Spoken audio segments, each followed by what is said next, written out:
अस्सलाम वालेकुम स्टूडेंट्स हमने last time gold leaf electroscope को स्टडी किया था, जिसमें हमने डिटेक्ट किया था चार्जेस को कि किस बॉडी के ऊपर कौन सा चार्ज मौजूद होता है। हम कोई चार्ज रॉड इलेक्ट्रोस्कोप के पास लेकर आते थे, देन हम डिटेक्ट करते थे कि उस चार्ज रॉड के ऊपर कौन सा चार्ज है। और इसके अलावा हमने इलेक्ट्रोस्कोप की चार्जिंग करना भी सीखी थी कि हम इलेक्ट्रोस्कोप को कैसे पॉजिटिवली चार्ज कर सकते हैं और कैसे हम इलेक्ट्रोस्कोप को नेगेटिवली चार्ज कर सकते हैं। तो उसमें हमने सीखा था स्टूडेंट्स जी, इसको समराइज़ कर लेते हैं कि जो लाइक चार्जेस होते हैं हमेशा like charges always repel each other.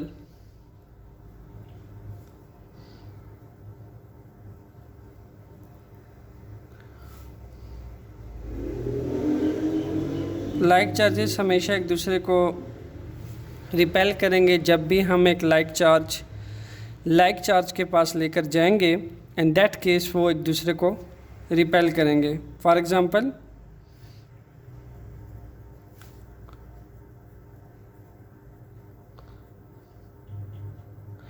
Students, जब भी हम एक प्लस चार्ज के पास लेकर जाएंगे, then keep in mind plus charge को हमेशा रिपेल करेगा। ओके, इसके ऊपर फोर्स लगाएगा कि ये इससे अवे इफ़ेक्ट हो। ओके, सो लाइक चार्जेस जो है हमेशा क्या करते हैं, एक दूसरे को रिपेल करते हैं। इस केस में अगर हमारे पास नेगेटिव चार्जेस भी होंगे, two negative charges, they will also repel each other. ये इसके ऊपर रिपल्सिव फोर्स लगाएगा और इसको अपने से अवे अफेक्ट करेगा, अपने से दूर इसको रिपेल करेगा। Okay, due to like charges of nature. Okay, and second thing हमने ये चीज़ देखी, unlike charges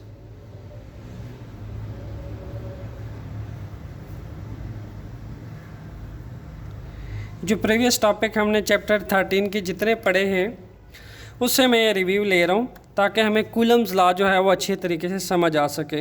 unlike charges always attract each other.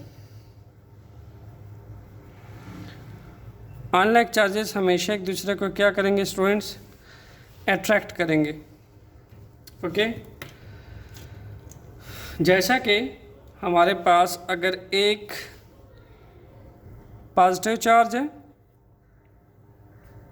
Okay, and the second charge is negative,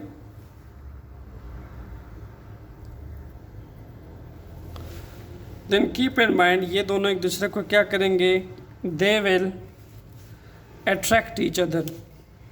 ये माइनस चार्जेस प्लस चार्ज को अपनी तरफ attract करेगा और ये प्लस चार्जेस माइनस चार्ज को अपनी तरफ अट्रैक्ट करेगा। So they will attract each other. Okay, similarly let's suppose अगर हमारे पास एक माइनस चार्ज हो, यानी मैं इसका अपोजिट ले लूँ, और दूसरा जो है वो पॉजिटिव चार्ज हो इस तरफ, they will still unlike charges and they will again start attracting each other. The positive charge will attract negative charge and the negative charge will attract positive charge because they are unlike to each other. Okay, so students, हम जब ये कहते हैं कि एक plus charge को attract करता है, ओके, हम ये कहते हैं कि ये जो प्लस का चार्ज है ये इस प्लस चार्ज को अट्रैक्ट कर रहा है, और हम ये कहते हैं जो नेगेटिव चार्ज है वो नेगेटिव चार्ज को अट्रैक्ट कर रहा है, रिपेल कर रहा है। प्लस चार्ज को रिपेल कर रहा है, एंड माइनस चार्ज को रिपेल कर रहा है। सिमिलरली एक unlike charge positive charge negative charge को अट्रैक्ट कर रहा है, and negative charge plus charge को अट्रैक्ट कर रहा है। तो ये किस चीज़ से अट्रैक्ट कर रहा है? एक्चुअली ये एक फोर्स है जो कि नेचर ऑफ चार्जेस के हिसाब से एग्जिस्टेंस में आती है। जब दो लाइक चार्जेस होते हैं तो उसमें रिपल्सिव फोर्स पाई जाती है, जब दो अनलाइक चार्जेस पाए जाते हैं तो उसमें अट्रैक्टिव फोर्सेस पाई जाती हैं। यानी लाइक चार्जेस के लिए जो एक Q1 चार्ज है, लेट्स सपोज अगर मैं इस फर्स्ट चार्ज को बोल दूं Q1, इसको मैं बोल दूं Q2, तो Q1 चार्ज जो है पॉजिटिव चार्ज, वो Q2 पॉजिटिव चार्ज पे रिपल्सिव फोर्स लगाएगा। ओके, तभी तो इसको रिपेल करेगा। आप यूँ समझ लें कि आप यहाँ खड़े हैं और कोई सेकंड पर्सन यहाँ खड़ा है, तो आप इसको रिपेल करने के लिए फोर्स लगाएंगे ना, आप इसको पुश करेंगे। ओके, ये आपको पुश करेगा, देन रिपल्शन हो सकेगी। सिमिलरली चार्जेस भी ऐसे ही करते हैं।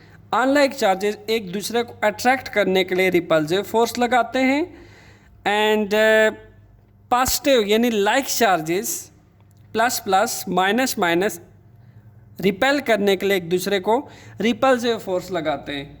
और इस फोर्स ऑफ रिपल्शन से एक दूसरे को क्या करते हैं, अवे इफेक्ट आता है, एक दूसरे को अवे पुल करते हैं। और जो लाइक चार्जेस होते हैं वो एक दूसरे को अपनी तरफ खींचते हैं, अपने चार्ज के सेंटर की तरफ खींचते हैं। ओके, यानी मैं अगर इसको यहाँ पे Q1 कह दूँ, इसको Q2 कह दूँ, तो Q1 जो है वो Q2 के ऊपर अट्रैक्टिव फोर्स लगाएगा, और Q2 जो है वो Q1 के ऊपर अट्रैक्टिव फोर्स लगाएगा।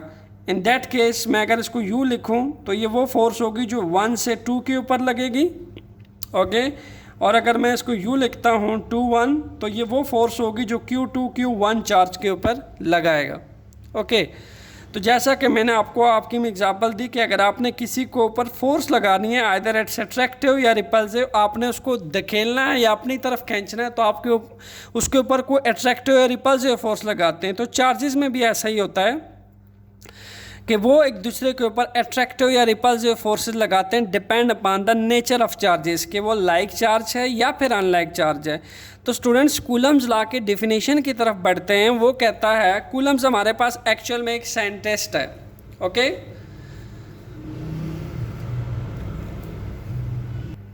कूलम्स एक हमारे पास साइंटिस्ट है, यानी जिसने करंट के फ्लो चार्जेस पे काम किया।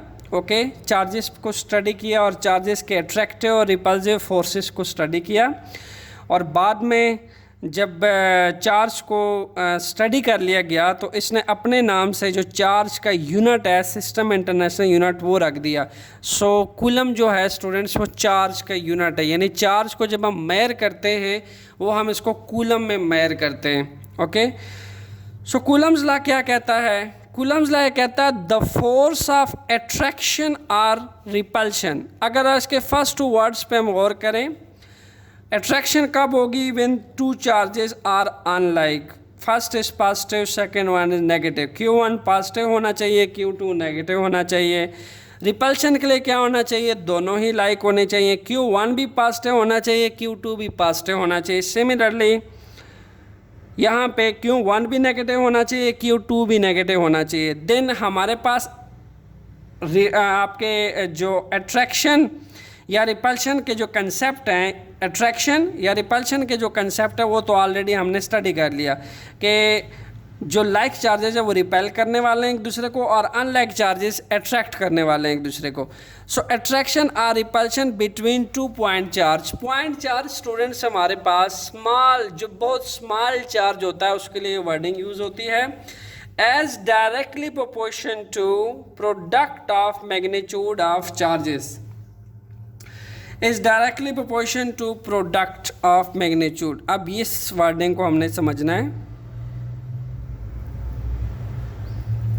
Product of magnitude of charges. Students product कहते हैं 2 क्वांटिटीज़ को आपस में मल्टीप्लाई करना और उससे जो हमारे पास एक न्यूमेरिक वैल्यू आएगी उसको मैग्नीट्यूड कहते हैं। जैसा कि अगर मैं कहूँ कि Q1 जो है वो हमारे पास 10 कूलम है और Q2 जो है वो हमारे पास 20 कूलम है। ओके, इन दैट केस क्या होगा कि हम इसका प्रोडक्ट फाइंड करते हैं। Let's suppose Q1 Q2 20.10 we will get 200 coulomb. तो ये 200 कूलम क्या है? ये हमारे पास मैग्नीट्यूड है। तो इसने कहा कि जो फोर्स होगी एट्रैक्शंस की या रिपल्शन की वो डिपेंड करेगी किस चीज़ पे? Q1 एंड Q2 के प्रोडक्ट ऑफ मैग्नीट्यूड पे। यानी जितना ये मैग्नीट्यूड ज़्यादा होगा, Q1 का मैग्नीट्यूड Q2 से ज़्यादा होगा तो फिर भी प्रोडक्ट ज़्यादा आएगा। लाजमी सी बात है, अगर मैं Q1 के रिस्पेक्ट से Q2 को बढ़ाता जाऊं तो ये प्रोडक्ट हमें बड़ा मिलेगा। इसी तरह अगर मैं Q2 को अनचेंज रखूं और Q1 को मैं बढ़ाता जाऊं 10 से 30 फिर 60 फिर 90, यानी Q2 को कांस्टेंट रखा जाए, Q1 का मैग्नीट्यूड बढ़ाया जाए, फिर भी प्रोडक्ट ज़्यादा आएगा। यानी एक के रिस्पेक्ट से अगर दूसरा इंक्रीज़ करेगा, इन दैट केस हमारे पास फोर्स ऑफ अट्रैक्शन या रिपल्शन बढ़ेगी। चले इसको करके देखते हैं। इसका फर्स्ट पार्ट ये कहता है कि हमारे पास जो पॉजिटिव चार्ज है, हम इस केस को पहले देख लेते हैं,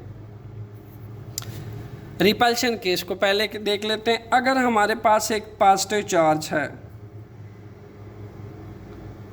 यूँ समझ लीजिए इसका मैग्नीट्यूड इतना है, ओके, और हमारे पास जो Q2 चार्ज है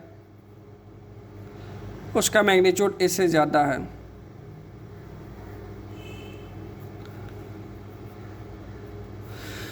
इन दैट केस स्टूडेंट जो फोर्स ऑफ रिपल्शन है, ओके, फोर्स ऑफ रिपल्शन ये क्या करेगी? बढ़ जाएगी। Force of repulsion in that case increase. तो हम लिख लेते हैं फोर्स ऑफ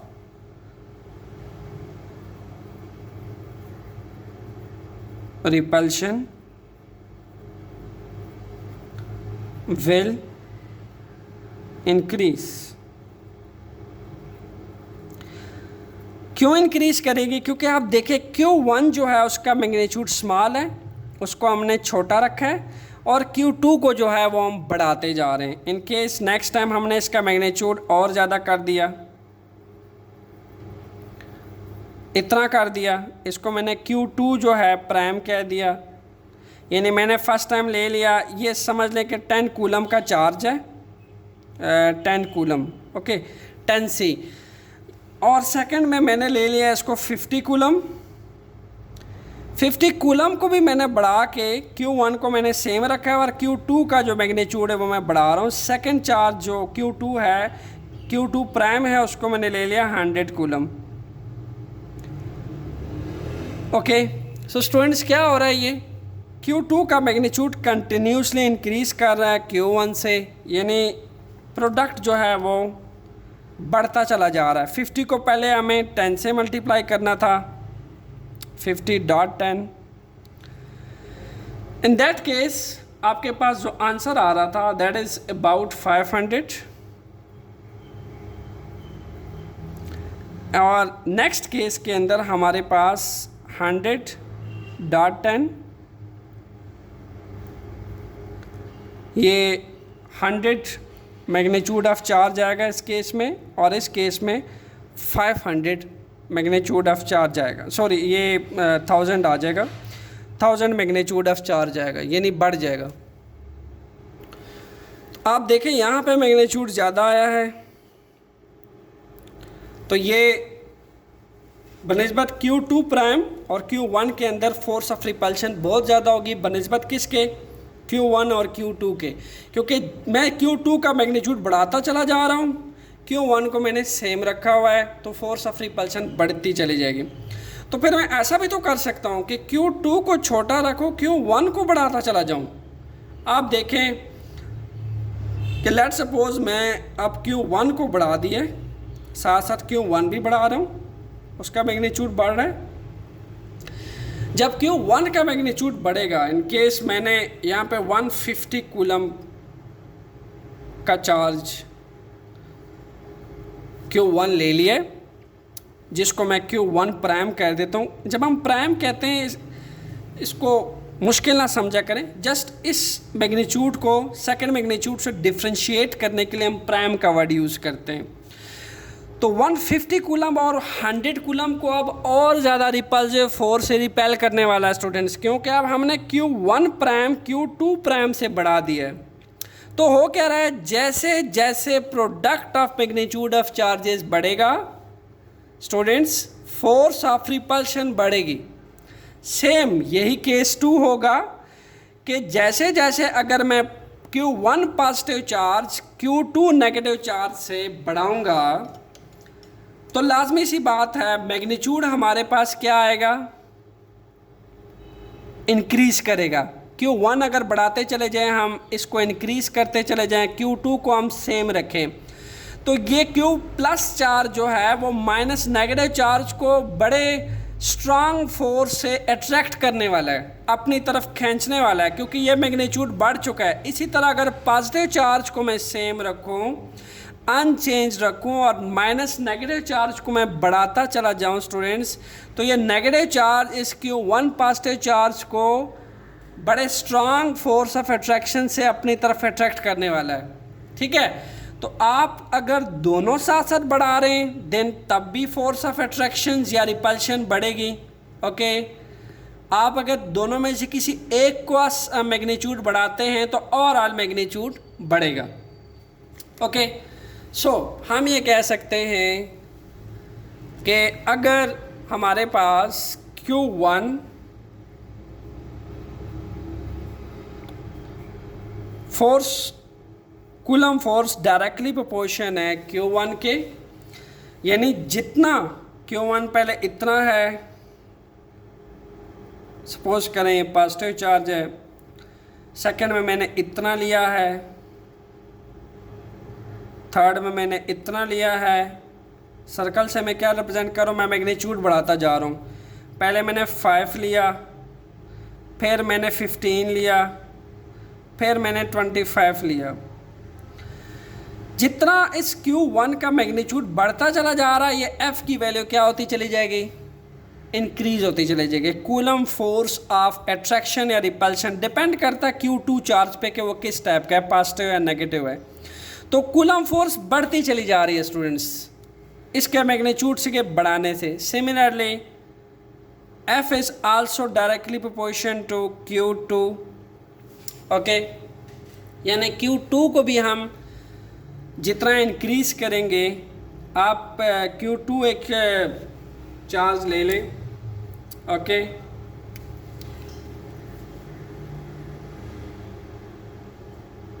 इसको लेट सपोज मैंने माइनस ले लिया है, इसको मैं Q2 कह देता हूँ। अब मैं इसको बढ़ाता चला जा रहा हूँ, तो हो क्या रहा है, सपोज मैंने इससे भी इसको ज़्यादा बढ़ा दिया, यानी नेगेटिव चार्ज पॉजिटिव चार्ज की निस्बत बहुत बढ़ गया। यानी ये टोटल नेट था 25 कूलम, और इसको मैंने सपोज करें कि 80 कूलम या 100 कूलम पे ले गया हूँ। तो स्टूडेंट्स ये जो 100 कूलम है, 25 कूलम को स्ट्रांग फोर्स ऑफ अट्रैक्शन से अपनी तरफ अट्रैक्ट करने वाला है, क्योंकि 100 कूलम का मैग्नीट्यूड 25 कूलम से बहुत ज़्यादा है। तो अगर आप इसका प्रोडक्ट भी लेंगे देन आंसर जो मैग्नीट्यूड आएगा आपके पास वो भी ज़्यादा आएगा, तो कूलम फोर्स भी हमारे पास बढ़ेगी। ओके, इसीलिए अगर इसको कंबाइन किया जाए दोनों को, F is directly proportion to Q1 and Q2, and हम अगर इन दोनों इक्वेशंस को कंबाइन करें तो ये क्या बनता है, F is directly proportion to product of magnitude of these two charges. Product of magnitude of these two charges, what does it mean, means 25 coulomb cross 100 coulomb. हमने Q1 के रिस्पेक्ट से Q2 को भी बढ़ा दिया है। अब इसका जो मैग्नीट्यूड आएगा ऑब्वियसली ज़्यादा आएगा, तो F भी क्या करेगा, बढ़ जाएगा। तो F किस चीज़ से बढ़ता है, Q1 Q2 के बढ़ने से, यानी इनका मैग्नीट्यूड जब इंक्रीज होता है, तो जितना बड़ा मैग्नीट्यूड होगा उतनी कूलम फोर्स इंक्रीज करेगी। और फिर अगर हम रिवर्स हैं स्टूडेंट्स, यानी हम 100 कूलम से चार्ज को छोटा करते चले जाएं, ये 100 कूलम है और सपोज करेंगे यहाँ 5 कूलम पे वापस ले आएँ, इसी तरह 25 कूलम है, हम 5 कूलम पे वापस लाएं, तो जैसे ही हम चार्ज का मैग्नीट्यूड स्मॉल करते चले जाएंगे, कूलम फोर्स भी students small force of attraction में टर्न आउट हो जाएगी, यानी फोर्स ऑफ अट्रैक्शन डिक्रीज होती चली जाएगी। जैसे ही हम इसका साइज़ यानी इसका जो मैग्नीट्यूड है वो स्मॉल करेंगे, 25 से 15 पे आएंगे, अट्रैक्शन और कम हो जाएगी, 15 से 5 पे आएंगे, अट्रैक्शन और कम हो जाएगी। सिमिलरली यहाँ 100 कूलम से 50 कूलम पे आएंगे, अट्रैक्शन और कम हो जाएगी, 50 कूलम से 5 कूलम पे आएंगे, अट्रैक्शन और कम होती जाएगी। तो जैसे जैसे चार्जेस का मैग्नीट्यूड घटता जाएगा, कम होता जाएगा, फोर्स ऑफ अट्रैक्शन डिक्रीज होती चली जाएगी। जैसे जैसे ये मैग्नीट्यूड बढ़ता चला जाएगा स्टूडेंट्स, दोनों का एक दूसरे के रिस्पेक्ट से कूलम फोर्स ऑफ अट्रैक्शन जो है वो बढ़ती चली जाएगी। जैसे कम मैग्नीट्यूड कम तो force of attraction come, magnitude ज़्यादा तो फोर्स ऑफ अट्रैक्शन ज़्यादा। इसी तरह अगर मैंने एक को कांस्टेंट रखा हुआ है, दूसरे को बढ़ाए जा रहा हूँ, जस्ट लाइक दिस, ये मैग्नीट्यूड बढ़ रहा है Q1 का, ये देखिए ये बढ़ रहा है, तो हो क्या रहा है, तब भी कूलम फोर्स ऑफ अट्रैक्शन बहुत ज़्यादा होगी, क्योंकि Q1 Q2 को स्ट्रॉन्ग फोर्स ऑफ अट्रैक्शन से खींचने वाला है। इसी तरह अगर मैंने Q1 को छोटा रखा है, Q2 का मैग्नीट्यूड बढ़ा रहा हूँ, एंड दैट केस में भी फोर्स ऑफ अट्रैक्शन बढ़ती चली जाएगी, बिकॉज प्रोडक्ट ऑफ मैग्नीट्यूड भी ज़्यादा आएगा दोनों चार्जेस का, Q1 Q2 का, और कूलम फोर्स भी इंक्रीज करती है मैग्नीट्यूड बढ़ाने से। ओके स्टूडेंट्स, ये तो बात होगी प्रोडक्ट ऑफ मैग्नीट्यूड। अब हम इसके नेक्स्ट लाइन की बात करते हैं। कूलम कहता है कि ये इनवर्सली प्रोपोर्शन भी है किसके साथ, square of distance between them. यानी ऐसा नहीं है कि एक चार्ज मैंने यहाँ रखा है, ओके, ये Q1 चार्ज मैंने यहाँ रखा है, इस Q2 चार्ज को उठा के यहाँ ड्रा कर दूँ, इतने लार्ज डिस्टेंस पे ले जाऊँ, तब भी ये Q1 Q2 को खींचने वाला है, नो। बल्कि कूलम ने कहा था कि ये जो डिस्टेंसेस हैं ये हम इनके सेंटर से लेते हैं स्टूडेंट्स, यानी इस चार्ज का Q2 चार्ज का ये सेंटर है, इस Q1 चार्ज का ये सेंटर है, ओके। तो ये दोनों ही चार्जेस एक दूसरे को, पॉजिटिव चार्ज एक दूसरे को रिपेल करेंगे, किस चीज़ से, एक दूसरे के सेंटर से। मैं ये डिस्टेंस सेंटर से ले लेता हूँ, इसको R कह देते हैं, ओके। यानी एक चार्ज है, लेट सपोज ये एक चार्ज है, ये इसका सेंटर है, ये चार्ज है, ये इसका सेंटर है, ओके। तो ये दोनों चार्जेस अगर पॉजिटिव और नेगेटिव हैं तो ये दोनों एक दूसरे को अट्रैक्ट करने वाले हैं students with the distance from their centre, और उस डिस्टेंस को हम R से रिप्रेजेंट करते हैं, और दोनों जो अट्रैक्ट करेंगे एक दूसरे को, that will called is coulomb force of attraction, F plus और F माइनस। सो ये अट्रैक्ट करेंगे और डिस्टेंस R। अब स्टूडेंट्स क्या होने वाला है कि जितना Q1 चार्ज के करीब Q2 चार्ज को लेकर जाएंगे, जितना इसके करीब लेकर जाएंगे, डिस्टेंस मिनिमम होता जाएगा, कूलम फोर्स इंक्रीज होती जाएगी, बढ़ती चली जाएगी। इनवर्स रिलेशन है ना, जितना आप R कम करोगे, दोनों के सेंटर्स के बीच के फासले कम होंगे, R कम होगा, उतना कूलम फोर्स बढ़ेगी, ओके। और जितना R आप इंक्रीज करेंगे, यानी सेंटर से R बढ़ाते चले जाएंगे, तो कूलम फोर्स क्या होती जाएगी, डिक्रीज होती जाएगी। तो हम ये कह सकते हैं कि इसमें जो रिलेशन है कूलम फोर्स और R स्क्वायर में इनवर्स रिलेशन है, ओके। जितना R को कम किया जाएगा, कूलम फोर्स स्टूडेंट्स बढ़ेगी, ओके यानी जितना हम इन दोनों चार्जेस को पास पास लाएंगे, एक दूसरे के करीब करीब लेकर जाएंगे, Q2 को Q1 के करीब लेकर जाएंगे, Q1 को Q2 के करीब जाएंगे तो R कम होगा, distance between the centre of these two charges कम होते जाएंगे, कूलम फोर्स बढ़ेगी स्टूडेंट्स। इसी तरह अगर मैं Q2 चार्ज को यहाँ के बजाय यहाँ ले आऊँ, ओके तो ये फासला भी क्या हो जाएगा, इसकी निस्बत ये डिस्टेंस भी क्या हो जाएगा, इसके अकॉर्डिंग स्टूडेंट्स बढ़ जाएगा। फर्स्ट R इतना था, अब की बार R जो है इतना है।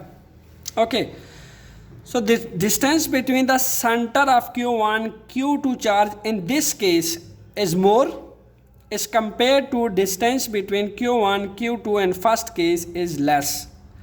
तो जहाँ distance between the centre of two charges less है, यहाँ कूलम फोर्स ऑफ अट्रैक्शन बहुत ज़्यादा है।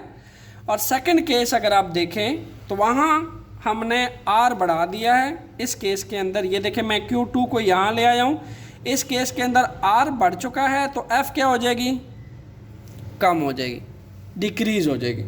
Okay so coulomb force of law जो है हमें ये कहता है कि आइदर अगर वो दो लाइक चार्जेस हैं वो अट्रैक्ट रिपेल करेंगे एक दूसरे को, ओके या फिर दो अनलाइक चार्जेस हैं वो एक दूसरे को अट्रैक्ट करने वाले हैं, but that attraction and repulsion will depend upon on the distance between the centre of these two charges Q1 and Q2। ऐसा नहीं है कि if you bring this charge to some infinity point then still Q1 charge will repel that Q2 charge, ऐसा नहीं है, बल्कि for maximum coulomb force this distance should be minimum। जितना आप इन दोनों के सेंटर के बीच का फासला, ओके आप मान लें ये सेंटर है, इस ब्लैक डॉट को मैं सेंटर मान लें, तो इन सेंटर्स के बीच के डिस्टेंसेस जितने कम होंगे उतना Q1 Q2 चार्जेस में कूलम फोर्स इंक्रीज करेगी। और इनके सेंटर के जो डिस्टेंसेज है, यानी मैं Q2 को जितना ऐसे दूर लेकर जाऊंगा,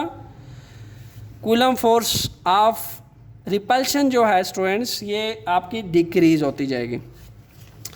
सो सेकंड हमने पढ़ा कि Q1 को अगर हम बढ़ाते चले जाएं, यानी Q1 सिंगल Q1, तो लाजमी सी बात है कूलम फोर्स ऑफ अट्रैक्शन या रिपल्शन बढ़ती चली जाएगी। Q2 को भी अगर हम Q1 के रिस्पेक्ट से बढ़ाएंगे, इन that case coulomb force of attraction या रिपल्शन बढ़ेगी। ओके या फिर दोनों को भी आप साथ साथ बढ़ाएंगे तो ऑब्वियसली मैग्नीट्यूड तो बढ़ रहा है Q1 Q2, in that case also coulomb force बढ़ेगी।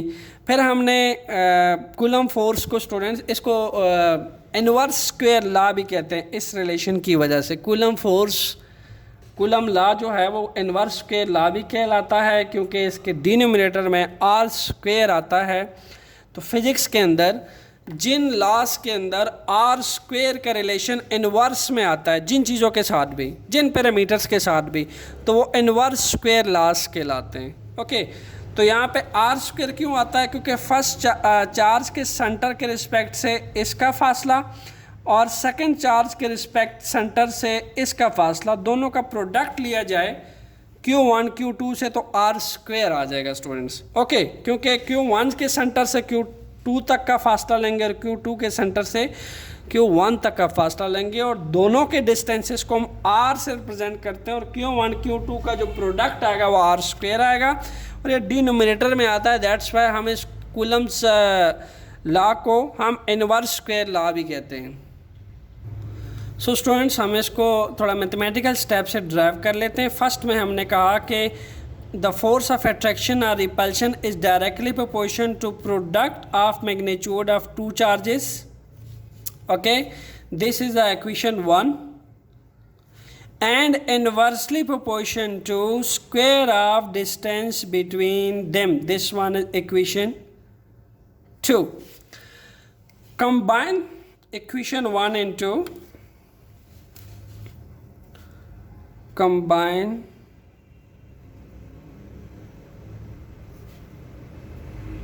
equation 1 and 2. We get F is directly proportional to Q1 Q2 by r square. Okay, अब स्टूडेंट्स ऐसा है कि लाजमी सी बात है, जब हमें Q1 चार्ज लेते हैं और Q2 चार्ज लेते हैं, इनके दरमियान कोई ना कोई क्या होता है, मीडियम होता है। कोई भी, वो मीडियम एयर हो सकता है, वो मीडियम वाटर हो सकता है, कोई भी मीडियम हो सकता है। और कीप इन माइंड, इन दोनों चार्जेस के दरमियान जो स्पेस बचती है वो कोई भी मीडियम हो सकता है, either it's a water medium, either it's air medium. तो हर मीडियम के लिए एक स्पेसिफिक कांस्टेंट की वैल्यू आएगी जब हम ये एक्सप्रेशन सॉल्व करेंगे। दैट्स वाई उस कांस्टेंट को हम प्रोपोर्शनैलिटी को एलिमिनेट करते हुए k से रिप्रेजेंट करेंगे, and that will be Q1 Q2 by r square. और स्टूडेंट्स डिफरेंट मीडियम के लिए k की वैल्यू डिफरेंट होती है। Keep in mind, because different medium में कूलम फोर्स ऑफ अट्रैक्शन या रिपल्शन मीडियम के लिहाज से चेंज होती है, इफेक्ट होती है। जब हवा होगी ये फोर्स ऑफ अट्रैक्शन या रिपल्शन डिफरेंट तौर पे होगी, जब वाटर होगा तो ये डिफरेंट तौर पे होगी। Okay, so that's why k को हम रिप्रेजेंट करते हैं 1 और 4 पाई एप्सिलॉन नॉट। हम इस वैल्यू को पुट करते हैं k की जगह पे, यहाँ पे। By putting the value we will get 1 और 4 pi epsilon naught Q1 Q2 by r square. Okay students, जब हम एयर के लिए k की वैल्यू देखते हैं तो एयर के लिए k की वैल्यू इक्वल होती है 9 मल्टीप्लाई 10⁻⁹ न्यूटन मीटर स्क्वायर पर कूलम स्क्वायर।